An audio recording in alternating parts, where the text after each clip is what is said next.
ભારતીય હવામાનમાં આ વખતે ધરમૂળથી પરિવર્તન જોવાનો અવસર છે. આ વખતના આકરા તાપ છતાં લોકજીવનમાં જળ કે પ્રકૃતિ તરફના અભિગમમાં કોઈ ખાસ ફેરફાર જોવા મળતો નથી. એક તરફ ગ્રામ વિસ્તારોમાં પાણીની કટોકટી છે તો બીજી તરફ બેફામ પાણી વહાવી દેનારો વર્ગ પણ છે.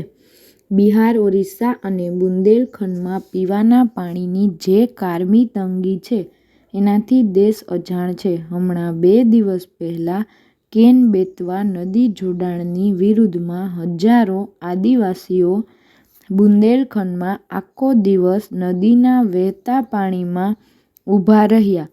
ક્યારેક એના છૂટક ફોટોગ્રાફ મીડિયામાં ચમકે છે ને પછી શમી જાય છે, પરંતુ એનો વિષાદ તો વધતો જ જાય છે. હવામાનની સૌથી મોટી સમસ્યા એ છે કે દેવોની પ્રિય ભૂમિ ગણાતા ભારતમાં કદાચ પહેલીવાર બહુવિધ સ્તરે કુદરત વિમુખ થવા લાગી છે. પ્રજા પોતે પ્રકૃતિથી વિમુખ થઈ અને તો હજુ 3-4 દાયકા જ થયા છે, પરંતુ છેલ્લા 1 દાયકામાં કુદરતની ઉપેક્ષા કરવામાં આપણે જે ઝડપ પકડી છે એને કારણે વિપરીત પરિણામો પણ ઉતાવળે દેખાવા લાગ્યા છે. 2-3 દિવસના વેસ્ટર્ન ડિસ્ટર્બન્સ પછી દેશભરમાં ગ્રીષ્મની આ મોસમ તેનું વિકરાળ રૂપ પ્રગટ કરશે. પેરેગ્રાફ: હવે એક વાત યાદ રાખવાની છે કે દરેક વર્ષે આપણને એમ લાગશે કે ગયા વરસ કરતાં તો આ વર્ષે બહુ ગરમી પડી છે. આ ક્રમ તૂટવાનો નથી, કારણ કે જળવાયુ ચક્રની આખી સાંકળ આપણે સ્વહસ્તે તોડી નાખી છે. ગયા સપ્તાહે જ યાદ કરો કે ગુજરાતમાં ક્યાંક વરસાદી છાલક દેખાઈ, ક્યાંક બરફના કરા પડ્યા અને એ જ સમયે અન્ય વિસ્તારોમાં આકાશમાંથી અગનવર્ષા થતી હતી. એ જ મુખ્ય સમસ્યા છે. વધતા જતા આ તાપમાનની ભારતીય જનજીવન પર ગંભીર અસરો દેખાવા લાગી છે. અનેક રાજ્યોમાં શાળાઓ મોડી ખુલવાની છે. કેટલીક શાળાઓમાં પરીક્ષા બાકી હતી તે હવે ઉઘડતા વેકેશને લેવાશે.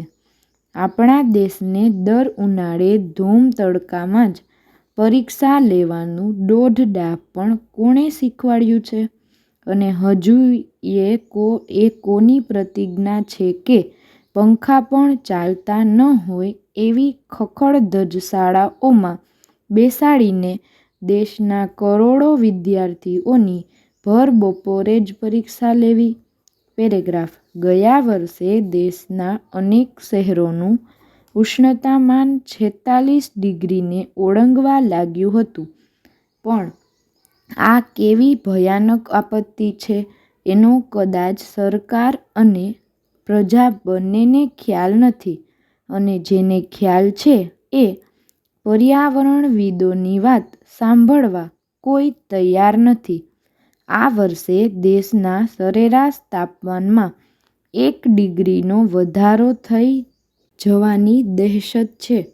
ભારતીય હવામાન ખાતાએ જાહેર કરેલી વિગત પ્રમાણે છેલ્લા 2 દાયકામાં ઈ.સ.1901 અને ઈ.સ.2018 એમ 2 જ વર્ષો દરમિયાન ઊંચામાં ઊંચા તાપમાન નોંધાયા છે.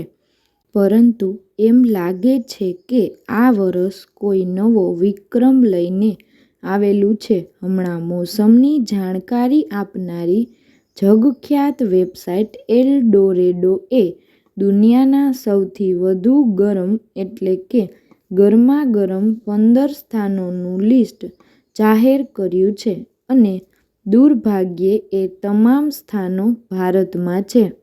એમાં જે 15 સ્થળો છે એમાંથી 9 મહારાષ્ટ્રમાં, 3 મધ્યપ્રદેશમાં, 2 ઉત્તર પ્રદેશમાં અને 1 તેલંગાણામાં છે. એક વાત તો બહુ જૂની છે કે ગ્લોબલ વોર્મિંગને કારણે આમ થાય છે. હકીકતમાં આપણા શહેરોમાં ચાલતા વિરાટ બાંધકામોને કારણે પવનની ગતિ મંદ પડી ગઈ છે, જે હજુ વધુ મંદ થવાની શક્યતા છે. આસ્ફાલ્ટની સડકો અને કોન્ક્રીટની ઇમારતો ઉષ્માને પોતાનામાં શોષે છે અને પછી ભર બપોરે અને રાતે એને ફરી બહાર ફેંકે છે. પેરેગ્રાફ: મહારાષ્ટ્ર, આંધ્રપ્રદેશ અને તમિલનાડુમાં અત્યારે જ દુષ્કાળ જેવી પરિસ્થિતિ છે. તમામ મોટા ડેમના તળિયા દેખાવાની તૈયારી છે. કેન્દ્રીય જળ આયોગ દ્વારા ગયા સપ્તાહે જાહેર કરાયેલા આંકડા પ્રમાણે દેશના 91 ડેમમાં માત્ર 25% પાણી હવે બાકી રહ્યું છે.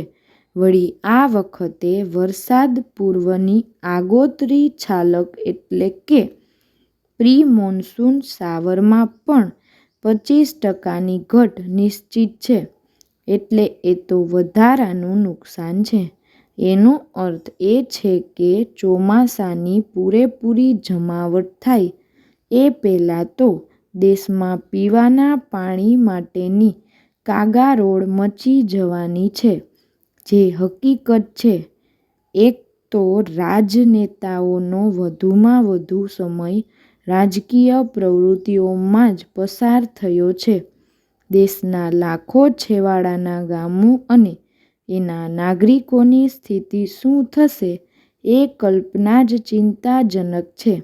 એમાંય સુપર અલ્નિનોની અસરને કારણે આ વખતે ચોમાસું અનિયત રહેવાની ધારણા છે. મે મહિનો આગળ ધપી રહ્યો છે. એ જ રીતે વૈશાખને પૂરો થતાં અને જેઠને આરંભ થતાં બહુ વાર લાગવાની નથી. જો સરકાર એમ માનતી હોય કે અષાઢના પ્રથમ દિવસે ઉનાળાનું બધુંય દુઃખ વિસરાઈ જશે, તો એવું આ વખતે થવાનું નથી. ઓવર.